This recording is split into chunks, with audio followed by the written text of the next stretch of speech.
Hey folks, Kilt-Man here, Kilt-Man, at your intergalactic services. How are you all? You're doing very well. Oh, I'm wearing a McLeod. Oh, hey, from the clan McLeod. There could be only one, you know. How are you all? Doing very well, I hope. Now, I mentioned on the previous video that I had just watched the film Inseminoid for the first time in many, many moons. And I thought, I'm going to talk about this because it's great. It's a complete stupid clagfest of British early 80s alien rip-off cash-in by Norman J. Warren. Norman J. Warren, folks, it was one of the two kings of 70s British exploitation. The other guy being Pete Walker, House of the Whipcord and all that. But Norman J. Warren, his classics are Satan's Slave, Prey, The Terror, and Inseminoid.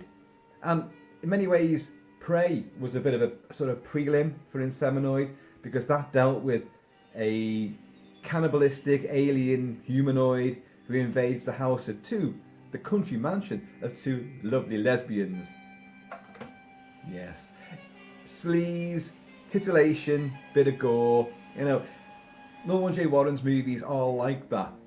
His film, The Terror, is very, very akin to a take on Dario Argento. Very avant-garde, very baroque, very colourful, very extravagant with set-piece murders and all sorts of chaos.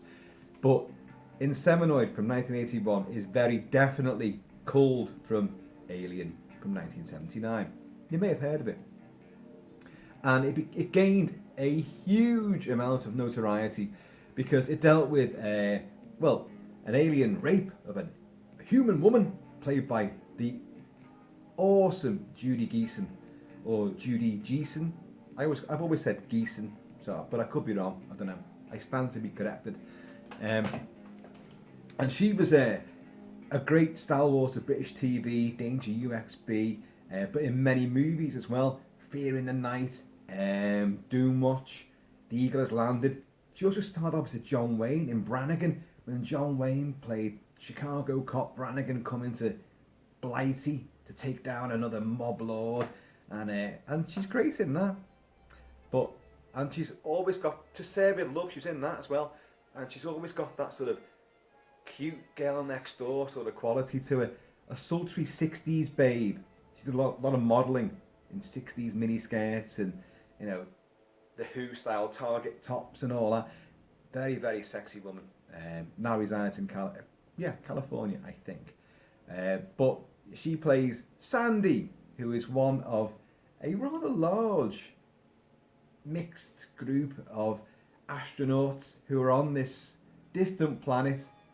Do you ever get to know the name of the planet? I think you probably do, but I can't quite remember now.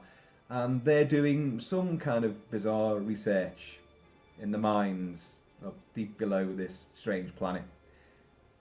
And I know what they're doing. They're researching. They find crystals, and the crystals explode in their hands, causing one crew member to go completely mad, another guy to become a living corpse.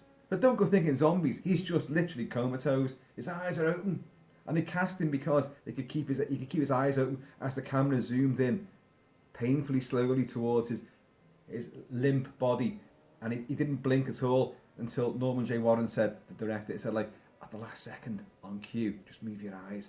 And at the last second, he sort of goes, just at the last second to show that, no, you're not completely dead yet.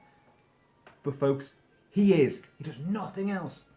So these crystals explode in this mine, and all of a sudden, like, one guy goes mad, goes crazy, begins to attack other people, runs through the crazy cavern network that they've got there, and more deaths will ensue. He gets killed. I'm massively brushing over the whole thing here, just because we're going to get into this. We're going to get into this in some meat, some matter, you know, and some depth. And then Judy Geeson as Sandy, and some other guy will come out there. Mitch, I think his name is. There's fucking loads in this movie. But don't worry, all the cast get decimated. So you've got all these names: Mitch, Sandy, Shelley, Mark, Gary, blah blah blah blah blah. You're like, oh, who are you talking to? Who next? But they all get killed. spoilers. And Sandy's out there with this other guy, Mitch, and an alien has been uncovered by the explosion of the crystals. I don't know why they exploded. And this alien was in a chrysalis, some kind of ice chrysalis. But you don't really see it. You just see a shadow and whatever. And it dismembers this poor other guy. But then it impregnates via artificial insemination. It doesn't rape her. Although technically it is still rape. But the film was notorious because it was meant to chronicle the rape of a human girl by an alien. But what you see in a very gratuitous scene, but I'll come on to, it inserts a tube, and then there's I think there's like rotten eggs, some kind of fluid rolling down this plastic tube. But people always said, oh, you see, it's the alien penis. No, you don't. You don't. It's meant to be artificial insemination. It hasn't actually rogered it. It's inserted a tube and put in all its essential fluids down that and done the biz that way.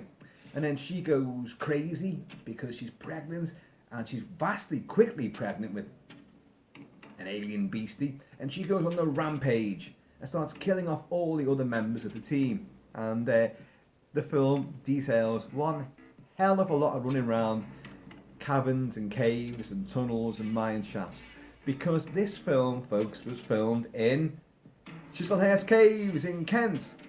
And Chiselhurst Caves in Kent has been there for many hundreds of years, and it's man-made, folks. It's not like some kind of natural feature. It's man-made. It was mined because they were using the flint and the chalk for lime burning pits. So there's actually something like 6 hectares of land. It's been built over now. There's houses and stuff above there. It's a massive tourist attraction. It's a lovely, lovely thing. I've been there, and you've also got like rock bands have played there. Pink Floyd, Jimi Hendrix, David Bowie's played there, and Doctor Who was filmed there. This was filmed there, and even there's Eddie the Trooper from Iron Maiden, and the video "Can I Play with Madness" for Iron Maiden was filmed in Chiselhurst Caves. Yes, it was, and it's a lovely location. I was going to say it's God-given, but it's not, because man made it. But it's tailor-made for films like this. And Norman J. Warren, on a budget of $2 million, you've got to remember, I think Alien was 20 million or something like that at the time, which is, that's, you've got to bear in mind inflation and what you get for your money. But Alien was a massive big movie with high production values, fantastic design work, and a great cast. This has a great cast, I'll be perfectly honest, but production design is minimal. But they get away with murder because of that supreme location that they're in. And there's a couple of shots, there's only a couple of shots which are meant to be exterior ones. Well, they are exterior ones, and they decamped, the production crew decamped to the Malta's sister island of Gozo. Gozo wasn't she the big demon in Ghostbusters? Gozo. And using some fantastic camera filters and gels over the lighting, they film the cast running out across this sort of bizarre rocky plain, which is outside the cave complex where they've set up base, and then doing all their excavations and expeditionary work and research inside there. But you will have these people running out of the complex across, from an aerial shot, across this sort of bizarre pink or blue or red tinted landscape, and that was Goza. So they did get some value there, but by far this film is renowned for its Chiselhurst Caves, and of course Judy Geeson's phenomenal performance. It is, as I say, an alien rip-off. You have a crew of people out in space, well, a distant alien planet, picked off one by an aggressor. But don't go thinking that the aggressor in this is the alien itself, because it doesn't really do that. It dismembers one guy, impregnates Sandy, Judy Geeson, who then her maternal instincts really take hold, and she then goes on a kill crazy rampage, wiping out, for no real reason, just wiping out all the rest. Now, I can't defend the film on plotting because there is no plot. You don't know why they're there. The mission, the Xeon mission. They've got patches with Xeon, Xenon, Xeon, or whatever the hell it is. I can't spell. And they're mining away there. They've got these tunnels set up. But what are they actually doing? And you've got Stephanie Beacham is in there in an early role. Well, it's not that early because she'd done Hammer movies before this. And she plays some kind of journalist who's attached to them. She does the opening narration, explaining what this planet is, why it's so frigging cold there, and its life is bearable. It's okay, but they're getting the job done, and they're sort of a multinational sort of group. Well, they're mainly British, but the team leader, Holly, Jennifer Ashley, I think her name is. She's an American who's obviously an expat who was living in London at the time. Like, that's how these films were always brought in, some exotic people. They were living here at the time. And but you've got the likes of Steve Grimes is in there. And Steve Grimes always looked to me like James Faulkner. I know you're going like, well, I don't know Steve Grimes, Kilt-Man, and I've never heard of James Faulkner. Well, go back and look at your films from the 70s and early 80s, your TV shows. James Faulkner was in Game of Thrones as well. Steve Grimes went on to direct one of the Beastmaster sequels. Not exactly the greatest achievement there, but he was also in, oh hang on, this is not a great achievement either. He was in Highlander 2, The Quickening. Yeah, I'm not exactly doing him any favours here, am I? But he's good in this, I like him. And I like most of the cast. They're all very genuinely likeable. You've got Victoria Tennant, who was in so many things. You've got Rosalind Cash, who played Lewis Collins, his wife. SAS, Lewis Collins, Who Dares Wins. She plays his wife. And in Who Dares Wins, she's great. And there's loads, there's a whole slew of people in this who all meet horrible, violent demises. Because Sandy, once she's impregnated, she's mysteriously, suddenly, she's 2 months pregnant. It only happened 2 minutes before, for God's sake. And then this hallucinatory sort of rape sequence.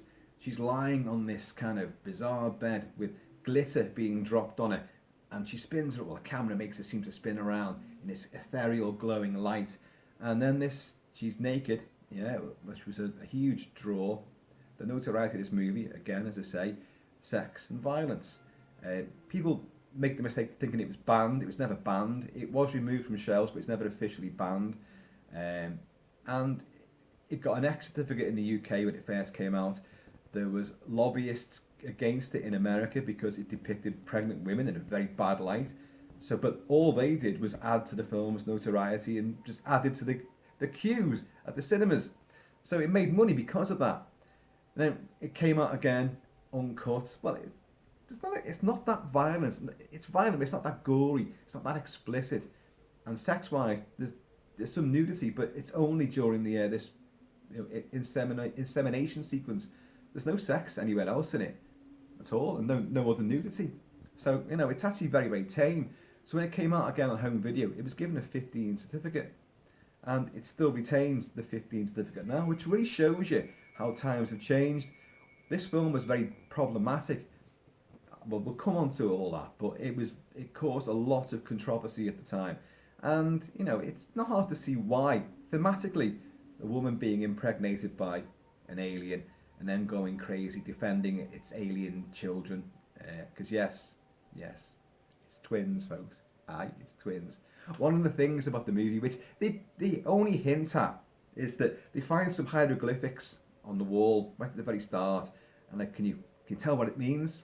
As if, these guys, oh yes, it's saying that 15 aeons ago, in the time of King Valachia of the planet Zorba, it's just a design on the wall. You haven't got a clue what it means. But the planet's got 2 suns, which is why they say, even though it's got 2 suns, it's incredibly cold here. And but everything seems to be in duplicate. This is what they say. You don't really see much of it, but consequently, when she finally does give birth, she gives birth to 2 little horrible, snotty, little bug-eyed, kind of oriental-looking aliens.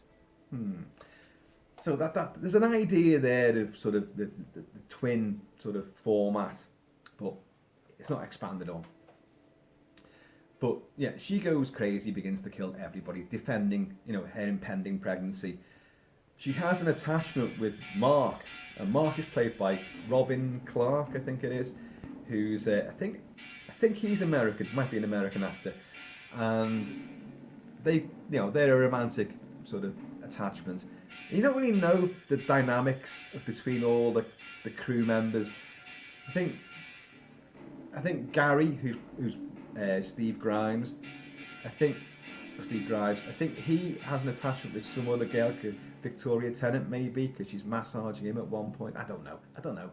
You don't really find this out, but they're all meant to. They obviously can have sex, but because there's talk of like, but how can she be 2 months pregnant?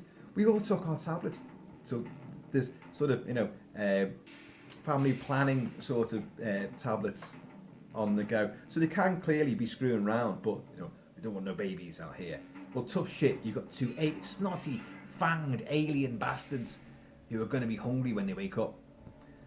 Now, I know I'm already going around the houses with this, but it's just, you can't analyse this film from a plotting narrative structure. It doesn't work like that.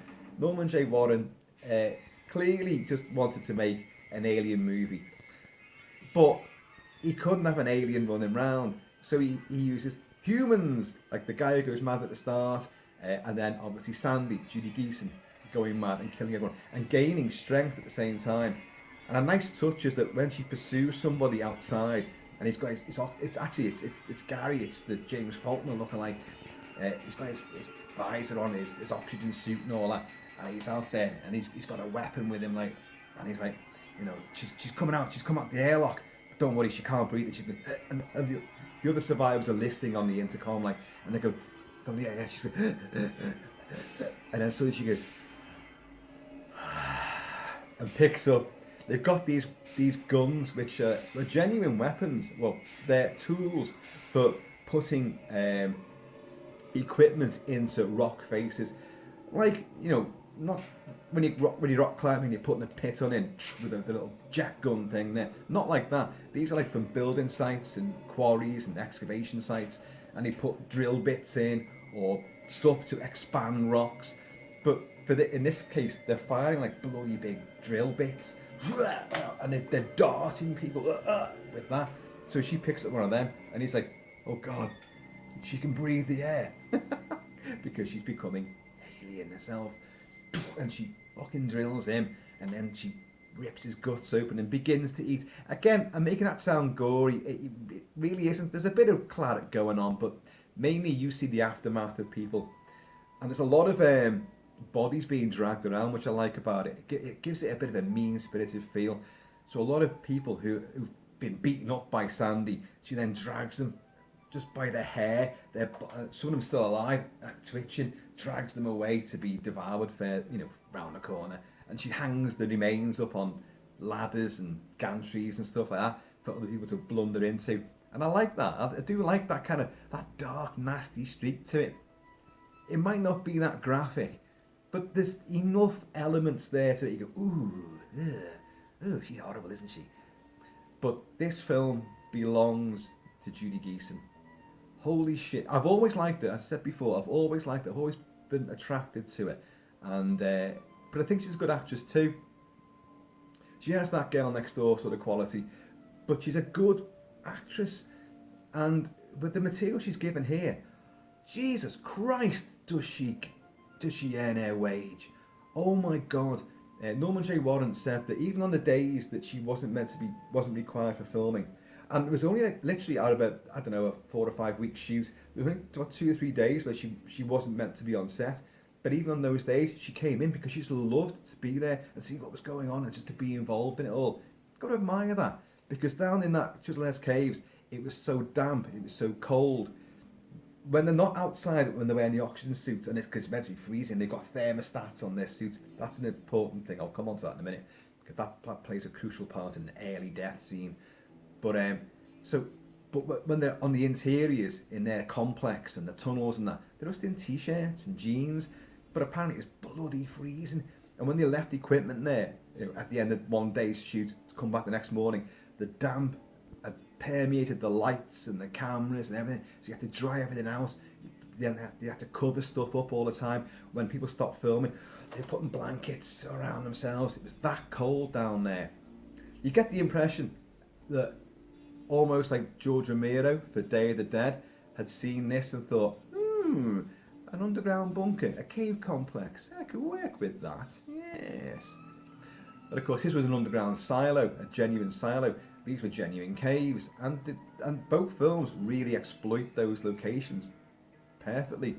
This film gets so much money, so much value out of running around these caves, and it looks great, and it's shot in widescreen 2.39, and my God, does that add some value to the way this film looks. It looks proper big budget, it does, and yet you can see that quite clearly it isn't. Look at the tools they're wearing, jeans, look at the old TV screens and video cassette recorders and all that, and the intercoms are just phones with wiggly wires attached to walls. Ooh. No wires attached to this. No sir. Cheers, Joel. But Judy Geeson, my God, her frightening face when she snarls at people, when she taunts people. Come out, Mark. This is to Mark, her fella. Mark, I'm waiting for you. She's out in the caves. Mark, come on, Mark. Come and meet me. And she's taunting. When she turns, there's loads of shock scenes where she could get lying collapsed, and they go over to her like, oh, Sandy, you okay? And she'll go, ah! And you're like, oh, fucking hell. The manic eyes that she has. Amazing, really amazing. To go out for she's done nude stuff before, but to go topless, and in fact, well, she's fully nude in the rape sequence, but the way it's been shot, you only see the chesticles and a bit of fuzz, a bit of beach fuzz, lit by a spectral silver light for about 3 seconds. Not that I've been watching this film so closely, it kind of passed me by. But and then her legs will part, and her knees are up, and her legs will part. I mean, you can see why it did get a bit of trouble, because it does seem very gratuitous, and yet it's not. You don't see much at all. And the alien, and it's not the best looking of aliens. It just isn't. And I'm not even bothered describing it. But it rises up between her legs like that, and you just go, oh no! And then it inserts this tube. Where's the fun in that? But that sequence itself is, she earns her money there, but her fighting, her dexterity, her physical prowess during the many, many chase sequences and combat sequences, she's kicking ass, and she's getting flung around and fighting back, and she's meant to be stronger than everybody else. So that comes across. She's doing really well. But then you get the giving birth sequence. Better pass me that whiskey again. If any of you people have, well, given birth, some of you may have done. Some of you may have been present at the birth. I've been present at births a couple of times, like. What do I think on? Actually, Mrs. Kilt-Man, she may have just been like rolling a marble down the road, because there was no grunting, no groaning, no screaming, no angst. It was a doddle. Looked like a complete doddle to me. But I know many people do suffer. And Judy Geeson, who had not had a child at this point, she had to imagine what it'd be like. And again, she's got herself down in the caves in a very unpleasant little location. And she's, God almighty, the screaming goes on and on and on. And Wilma J. Warren said, like, she just did this, and I actually cut this back because the full version was just too disturbing, and she could do it for take after take after take. And there's a moment where she goes into like a reverie, a sort of euphoria, and just drifts off, and then obviously another paroxysm of contractions, and then she roars again. Oh God Almighty! It really will disturb you. It will, and it's because there's no funny angle to it. despite what she's giving birth to. There's no funny angle because she is giving that everything, and you, male, female, animal, mineral, vegetable, you're like, oh God, please make this stop. Please make this stop. And then with her legs artfully shot, you see a little, let's see if we can do this. There we are. Yeah, we can do it. What comes out is like, little finger. And then, well, it's not him, I know, but. And this sort of alien head comes out with these little fingers, and it sort of grabs it in the thigh to drag itself out. And then she gives birth to another one as well. Oh my God. These two little writhing, little audible, sturgeon-like things. These big sort of, I don't know, diamond-shaped oriental-eyed heads. That's how they're massively politically incorrect, but that's how they look. So, and God, what a shocking sequence that is. What they do, Mark, they distract her and put a decoy up. She then goes on the rampage again. She's just giving birth to these things, but she's up for the fight again straight away.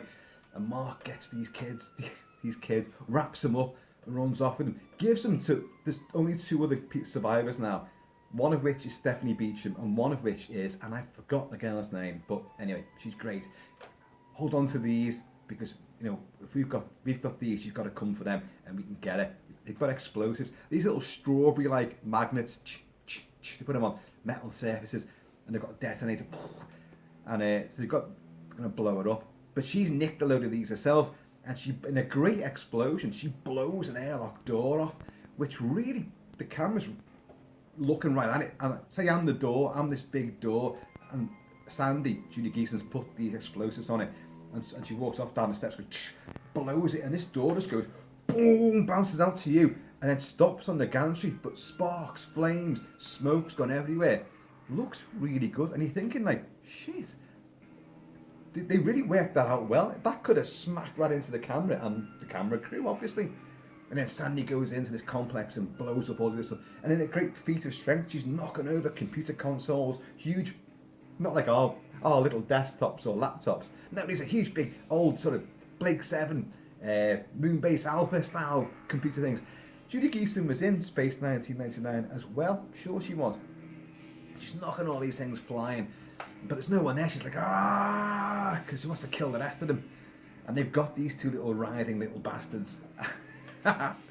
She will then go and kill Stephanie Beacham and drag Stephanie Beacham, you know, the great Stephanie Beacham, by her hair down a corridor. And she'll have a big scrap with Mark again. She'll chase Mark down another tunnel, and Mark will plunge through the floor, hang there precariously, and drop into a huge tar pit. I'm not sure what that's meant to be. There's like fuel or something, and he's really covered in this shit. And she comes down and they have a big massive scrap in there.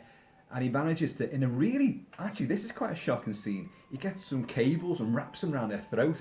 And if you watch, he's really doing it. He's got, because Norman J. Warren said, like, you know, the thing about Robin Clark, who plays Mark, Robin Clark playing Mark, he goes for it, and but he thinks he's a better actor than he actually really is. But he's, oh, I'm a method actor, I'll do it for real. And you can see she's changing colour. But Ever the Trooper, she's like, oh, you know, I'll put up with this. And at the last minute he lets her go, and she's like, she's collapsed and all that, and she's down, and he's killed her. But then he staggers off, and he's covered in all this tar and blood and all sorts of shit. He's just killed his girlfriend, for God's sake, who's given birth to two alien sprogs, which weren't even his. And so he's been with another guy, for God's sake. Artificially, you know, the technicality there. And she wasn't willing. He goes to find the last girl. When he goes in there, and this room, by the way, looks like the trash compactor from Star Wars. All of the bits on the walls look like the trash compactor walls, and the door itself. And he gets in there, and he sees, and like she's like that. And one of these little kids, the last we saw of her, she was cradling these horrible little bastards. She's going, there, fuck off. And like, but one of them's ripped their throat out, and it's there going like, his little mouth. And he goes, and he turns around, and the other one, because don't forget there's two of them, goes for him. Not quite the end, because the end is You know, the kind of epilogue, you get a rescue mission that's been sent out there by these Brits, including the guy from Wales, and all putting on American accents, and they arrive there, and these two bozos with guns go in there and find wreckage everywhere. Oh, there's bodies everywhere. No one survived. And then, what you see is that on their little shuttlecraft, the two little bastard aliens have got on there, and they're in like a crate. So it's all going to kick off again. Folks, Inseminoid. It's a really wacky, stupid title, which is a bit off-putting as well. Once you know what that means, you're kind of like, I don't think I want to see that. But then you go, oh, it's an alien monster possession movie. All right, a big body count picture. Oh, okay, I'm in. And it's well worth it.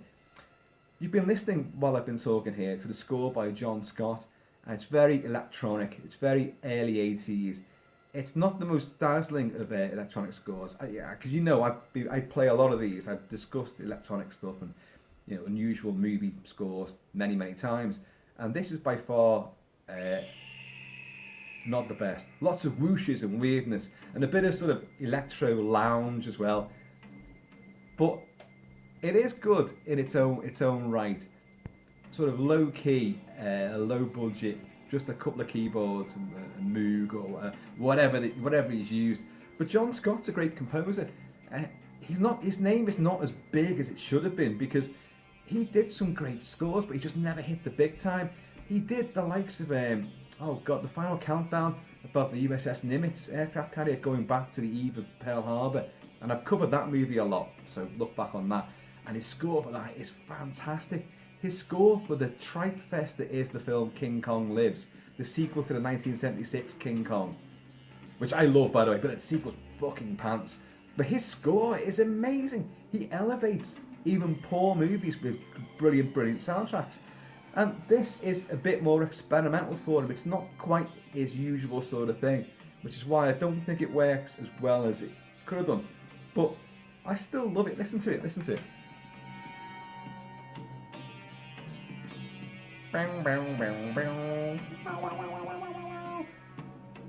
Throbbing oscillations and wah wah wah wah sort of effects, sort of like BBC Radiophonic and Doctor Who, Blake 7, that sort of stuff. And then you get that,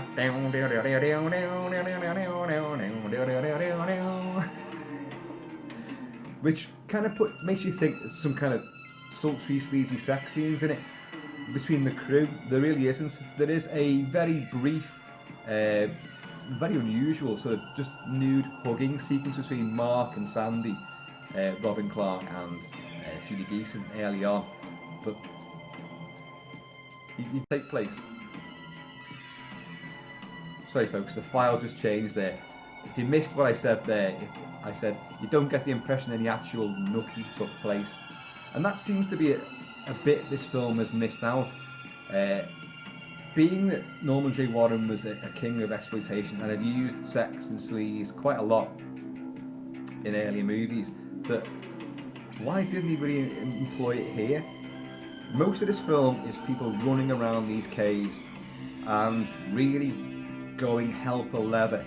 They've got a little monorail track as well, which they put in there. It's actually the dolly tracks for the camera, but they put this thing, and this thing moves in motors at some high speed. It's just a little 2-car thing, and you have a chase sequence where the mad guy at the start, the crystals have made him go crazy. He starts driving this thing. He's trying to go back out there to find the mate that he thinks he's left out there to be buried in the rubble during a big explosion at the start. But his mate's lying there, the one with the eyes that won't shut, that guy. And sorry, my hair's tickling my nose. It's not like I'm not been doing cocaine or anything like that, folks. It's just the hair keeps going like that and tickling me nostrils, and it's doing me head in. I know. Get your hair cut. No, I'll put up with it. And that Holly, who's the station head honcho, Jennifer Ashley, I think her name is, she leaps on the back of it and has a fight with him, and she's trying to get him, and he smacks her off this thing and a stunt double hits the deck. Now, a good thing about this movie is that the cast are doing a lot of their own fighting, and there's some good stuff. There's a moment where I think it's Stephanie Beecham, throws a claw hammer at Judy Geeson, at Sandy, who is biting, I think, her fella's leg at the time, like, and she throws this claw hammer at her. And Norman J. Warren maintains that's a real claw hammer because their stunt coordinator said, like, look, literally within 2 minutes, said, I can show you how to deflect that so it won't hurt you. But don't use a fake one. A rubber hammer, you can see it, it'll bounce, it'll look shit. Let's use the real one. I'll show you how to do it. And Judy Geeson, again, just went, okay, show me. So, an actress who's not a trained, stunt person or martial artist throws a claw hammer at another actress who then just deflects it. And you see, it's all there. And it looks great. That's good stuff. So, a lot of this cast really are going for it. They're fighting, they're rolling around, they're running. Robin Clark, oh my God, running. This guy, he is like, he's like a daddy long legs. He runs so fast and his legs are all over the show.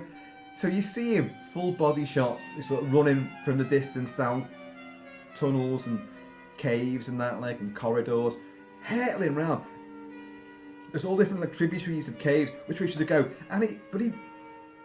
There's ways of doing this where, you can make it look like you're running fast and you stop and take a breath, which way am I going to go now? He just goes hell for leather. And he literally bumps into some of the props and things which are around. His legs are... He's skipping around the whole time. He is just like Bambi on acid. It is just an incredible thing to watch. And they have, sort of ripped him apart for it because he's just going for it, good style. And his final walk after killing his girlfriend, after killing Sandy, going back to see is the other girl okay with the two little baby bastards. And he does this, ironically, after running so fast and acting so fast in every other scene, he does this really long, slow walk down the tunnel. And I remember Norman J. Warren was saying, like, we just wondered, is he just hurry up? And he even stops halfway through to kind of get his breath back. Because it's meant to be, all I've been through, and I've survived, and he's just, but what am I now? Who am I now? Have I changed? All the things I've witnessed and experienced. And it goes on for ages. And he just walks in this room, and this girl's got her throat ripped off by a little thing. He's like, oh no! Oh dear, folks, Inseminoid. It's great. I have an absolutely wonderful time with this movie. It's not high art.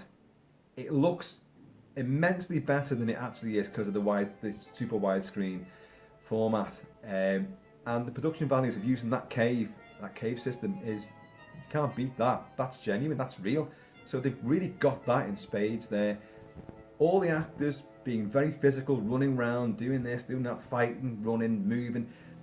All works great. John Scott's score is of its time. It's very sort of, it's the threadbare, most obvious, almost cliched choice of electronic music. We're not talking Forbidden Planet here. And incidentally, about the music, there is a track in this which was then used the year after in the film, the last horror film, also known as Fanatic.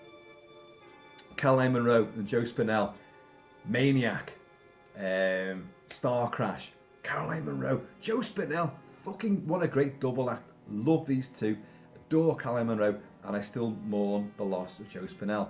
But they made this guerrilla movie setting, you might know it, set in Cannes.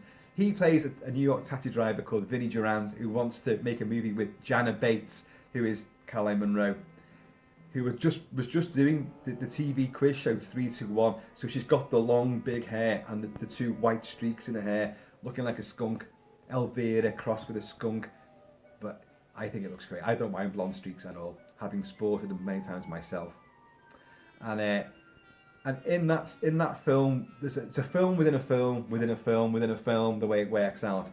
And there's a sequence where Vinny goes to a screening in Cannes of a film called The Night Caller, I think it is.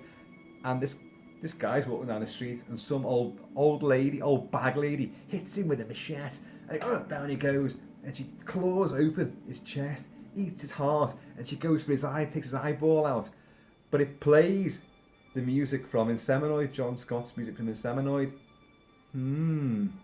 other influences or inspirations that this movie had, although it's taken from Alien quite clearly, but it's mainly a human possession stalker slash movie. View it as such. Don't view it as an Alien on the Rampage movie, because that's not what you're going to get. That is so not what you're going to get. But view it as just, you know, a psycho bitch from hell, just killing everybody in sight, and you've nailed it there in a trapped environment. But it would go on to influence the likes of Titanfind very highly. Now, I reviewed Titanfind a good few months ago now, and that's a great trashy Klaus Kinski Alien rip-off again. But watching Inseminoid now, I thought it reminded me a hell of a lot more of Titanfind, which came several years afterwards, because of the sleaze and sex and possession angle of crew members, and particularly there's a blonde girl in that who gets her kit off and she becomes a crazy warped psycho bitch with an alien parasite on the back of her head, and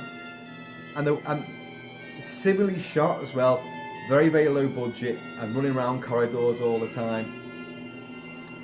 That seemed to be it. And again, the electronic music and the sleazy sort of sound to it and feel to it. But that is a much sleazier movie. And you've got the likes of Roger Corman's Forbidden World as well, which again has people running around threadbare corridors and very minimal sets, which is where Inseminoid wins out. Inseminoid's got a real location. Like, all it does is use locations. Chiselhurst Caves and Island of Goza, whatever it's called. So you've got all that production value there, which just makes it great. Some great visual effects as well, which are of the let's drop some oil in water and then film it in slow motion. So you're getting all that's going on, that kind of vortexy spirals and weird colours and stuff, like back projected in front of the camera and the people's viewports and video screens. And it works, you know, it works. It's again, it's of its time. It's very Doctor Who, very Blake 7. But that sort of thing, it's kind of timeless, because it is very sci-fi, and it really works. So folks, you know, Inseminoid, wacky title, crazy notion, but strip out, you know, the alien abuse, and you've just got a stalker slash movie set in a crazy restricted environment, and a huge body count movie, a wacky way out score, some great performances. Oh, but there is, oh god, before I sign off, I mean, there's lots of ludicrous bits, but this bit really makes me go, what the fuck? There's a moment where they know Sandy's on the loose, Sandy's gone crazy, so Holly, she's the one in charge, while she's still alive, picks up the little phone, little intercom, and she goes like, everybody, stay indoors, lock your doors, don't let anybody in, right? And then she calls Mark, Sandy's bloke. Mark, come to me. Can you go and get, I don't know, Shirley, but I don't fucking know what her name is. Go and get Shirley. Oh, okay, right. So off he goes, knocks on Shirley's door, and she goes, who's it? It's Mark. She goes, well, what do you want? Oh, I need to come in. You can't come in. Let me in. He says, this is an order. Open the door and let me in. And she's like, hang on a minute. We've just been told to lock all the doors and not let anybody in. So let me call Holly, the big boss. Holly, I've got Mark outside. And she goes, let him in then. Well, hang on. You just fucking said don't let anybody in. Oh, what the... It's just, when you watch it, it's like about the 2 or 3 minute sequence, and you're thinking, why didn't you just say, call up this other woman and say, I'm sending Mark to come and get you. So when he knocks on the door, it's okay, let him in, and then you two come to me. Wouldn't that be easier? I mean, the only person who's doing the right thing there was the girl who was locked in her room. I'm not letting you in. Open the door, it's a direct order. Oh, good, I was going to mention, Rosalind Cash gets chased near the start by the mad guy. The mad guy, not the mad Sandy, and gets her foot trapped, and her thermostat starts going wrong in her suit, so she's going to die. So she connect the blue and the red wires, says one of the other guys, like, it's an order, just focus, control yourself, connect the blue and red wires. She's got fucking big gloves on and a little wrist mounted thermostat. How is she going to do that with great big spammy fingers? You can't do it. So in the end, she takes a visor up and they go, what are you doing? gets the oxygen hose, puts it in a gob, and then gets a drill, it's actually a hedge trimmer, but it looks a bit more sci-fi in this, and begins to try to cut through a leg to free herself, and they're all watching through a viewport at the airlock, and but she ends up freezing to death anyway. So what a waste of time. That's Rosalind Cash from Who Dares Wins. Rosalind Lloyd, not Rosalind Cash. Rosalind Cash was in the Omega Man. But so you've got some interesting deaths and some interesting elements. But Inseminoid is a great fun movie. It's off its tits. It's of its time. It's uniquely British, but it's also got a lot of great concepts and silly ass but fun ideas and it rockets along. It really does barrel along. I'm going to keep talking till this file ends because you guys well know that the stop button on my camera at the moment is not working, so I just can't stop these things. You'll be pleased to know I'm getting a new camera, a new means of recording within the next 24 hours. I sincerely hope so anyway. But in the This is the bit of music that plays in the last horror film with Caroline Munro and Joe Spinell. As the bag lady's trashing this guy and ripping his bits out and eating them. Bravo to rip-offs.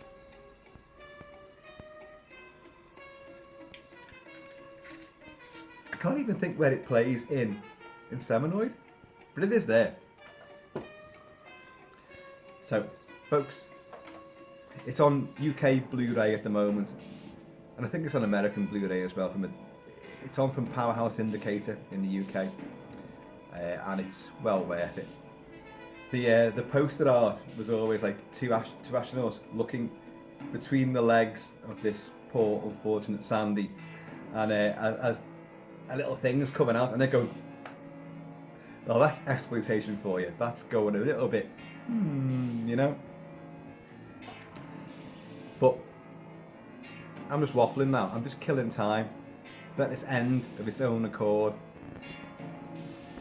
The Gorn from Star Trek, a bit lit up with sunlight coming through. It's hot, man. It's hot. Absolutely fucking roasting. We're getting a September heat wave. A long way to continue. Darkman. Don't know why I brought him down, but he's here as well. Come on to join the fun. And Eddie the Trooper, because we made reference to Iron Maiden performing at Chiselhurst Caves for Can I Play With Madness? Folks, I have been always shabby Kilt-Man. Please keep it Kilted, keep it Celtic, and I'm going to see you all